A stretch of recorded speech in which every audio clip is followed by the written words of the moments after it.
नमस्कार मित्रांनो, या चॅनेलवरील एका नवीन आणि लर्निंगफुल व्हिडिओमध्ये पुन्हा एकदा आपल्या सर्वांचं मनापासून स्वागत. मित्रांनो, या व्हिडिओमध्ये एका मेटल सेक्टरमधील कंपनीचा आपण रिव्ह्यू करणार आहोत. ही कंपनी नुकतीच शेअर मार्केटमध्ये लिस्टिंग झालेली आहे. या कंपनीचा बिझनेस कसा आहे, या कंपनीचे क्लायंट्स कोण आहे, या कंपनीचा ओव्हरऑल परफॉर्मन्स बघितल्यानंतर आपल्यासाठी इन्व्हेस्टमेंट करण्यासाठी ही कंपनी योग्य आहे का, याचा विचार आपण करू. त्यामुळे या व्हिडिओला सुरुवात करण्यापूर्वी जर आपण या चॅनलवर नवीनच असाल तर या चॅनलला प्रथम सबस्क्राईब करा, बेल आयकनला हिट करून ऑल सिलेक्ट करा, जेणेकरून असे नवनवीन व्हिडिओ आणि या व्हिडिओची नोटिफिकेशन आपल्याला वेळेत मिळेल.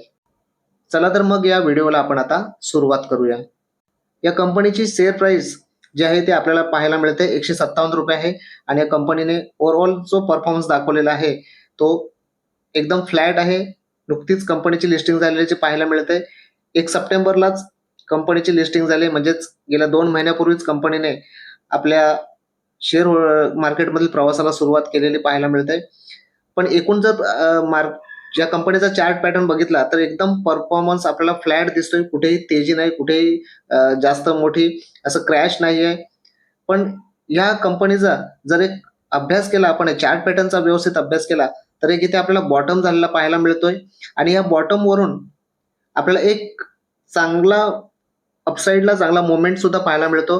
कदाचित जर ही 140 ची लेवल जर ह्या शेअरने ब्रेक केली तर डाऊनफॉल सुद्धा या शेअरमध्ये पाहायला मिळेल. पण एकंदरीत ही कंपनी एकदम नवीन असल्यामुळे या कंपनीचा फ्युचर कसं असेल हे आपण आताच सांगू शकत नाही. थोडा वेळ कंपनीला या शेअरला मार्केटमध्ये थोडासा आपला एक बेस बनवावा लागेल, त्यानंतरच आपण या कंपनीमध्ये इन्व्हेस्टमेंट करण्याचा विचार करू शकतो. पण सध्या स्थितीत जर एखाद्याला असं वाटत असेल, कोणाला वाटत असेल की आपण या शेअर्समध्ये इन्व्हेस्टमेंट करावी, तर एक छोटीशी अमाऊंटने आपण या शेअर्समध्ये इन्व्हेस्टमेंटला सुरुवात करू शकता. जसजसे कंपनीचे येणाऱ्या क्वार्टर्समधील रिझल्ट कसे आहेत, कंपनीचा परफॉर्मन्स कसा आहे, त्यावरून मग आपण पुढे या कंपनीमध्ये इन्व्हेस्टमेंट पुढे आपली वाढवत ठेवायची की नाही त्याबाबत विचार करू शकतो. या कंपनीचं नाव आहे एरोफ्लेक्स इंडस्ट्रीज लिमिटेड आणि ही कंपनी 1993 पासून सुरुवात झालेली आहे कंपनीची. आणि कंपनी काय करते तर Aeroflex industries limited manufactures and supplies environment friendly metallic flexible flow solution product. म्हणजे कंपनी मेटल सेक्टरमध्ये काम करताना आपल्याला ही कंपनी एक स्मॉल कॅप कंपनी असून कंपनीचं मार्केट कॅप 2000 करोडचं आहे. कंपनीच्या बॅलन्स शीट प्रॉफिट अँड लॉसवर जर नजर टाकली तर आपला कंपनीचा परफॉर्मन्स एकदम काही वाईट पण दिसत नाही, पण एकदम असा काही खूप जोरदार पण असल्याचं आपल्याला पाहायला मिळत नाहीये. कंपनीचा नेट प्रॉफिट आपण पाहू शकतो 7 करोड, 5 करोड, 6 करोड आणि आता जाऊन 28 करोडचा कंपनीनं प्रॉफिट कमवलेला आहे. त्याच्यानंतर या 2 क्वार्टर्समध्येच 30 करोडचा नेट प्रॉफिट कंपनीने कमवलेला आपल्याला दिसून येते. कंपनीकडे आता करंटली 248 करोडचे रिझर्व्ह आहेत. त्याशिवाय कंपनीवर एकही रुपयाचं लोन असल्याचं आपल्याला दिसत नाही. प्युअर डेट फ्री कंपनी आहे. त्यामुळे ही इन्व्हेस्टरच्या दृष्टीने खूप चांगली गोष्ट आहे. कंपनीच्या दृष्टीने सुद्धा चांगली गोष्ट आहे. कारण कंपनी जेवढा प्रॉफिट कमवते तेवढा ती आपल्या बिझनेससाठी यूज करू शकते. कुणालाही ₹1 इंटरेस्ट म्हणून देण्याची या कंपनीला गरज नाही. शेअर होल्डिंग पॅटर्न या कंपनीचं बघितलं तर कंपनीकडे प्रमोटर्सकडे जवळपास 67% ची शेअर होल्डिंग आहे. या कंपनीमध्ये एफआयएसने सुद्धा 1% ची शेअर होल्डिंग ठेवलेली आहे. त्याचबरोबर डीआयएसने सुद्धा या कंपनीमध्ये इन्व्हेस्टमेंट केलेली आहे. जवळपास 7.25% ची शेअर होल्डिंग डीआयएसकडे आहे आणि उर्वरित 25% जी शेअर होल्डिंग आहे ती पब्लिककडे आहे.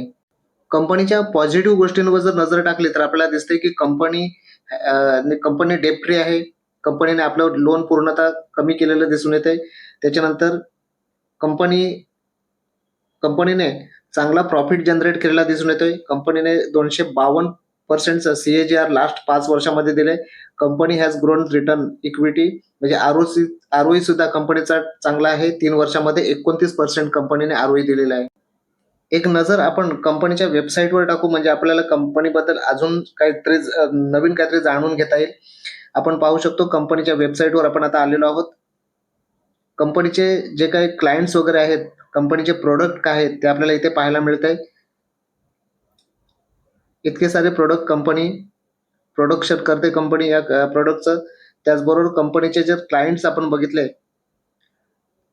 तर आपल्याला दिसून येईल की मोठमोठे क्लायंट्स या कंपनीकडे आहेत. कंपनीचं जे प्रोडक्शन आहे ते आपल्याला इथे दिसतंय की गॅस पाईप वगैरे जे काही पाईप आहेत हे कंपनी बनवण्याचं काम करते. त्याचबरोबर कंपनीचे जे क्लायंट्स आहेत त्या क्लायंट्सवर जर आपण नजर टाकली तर आपल्याला दिसतोय KRIBHCO fertilizers limited, Indian oil, Gandhar oil, DMC Shriram, भेल, Tata metallic, Jai Balaji group, GP global, continental carbon, Bharat electronics, address EH, Bengal energy, BK steel industries limited, APAR, ABIS, हे खूप मोठमोठ्या कंपन्या या कंपनीच्या क्लायंट्स आहेत.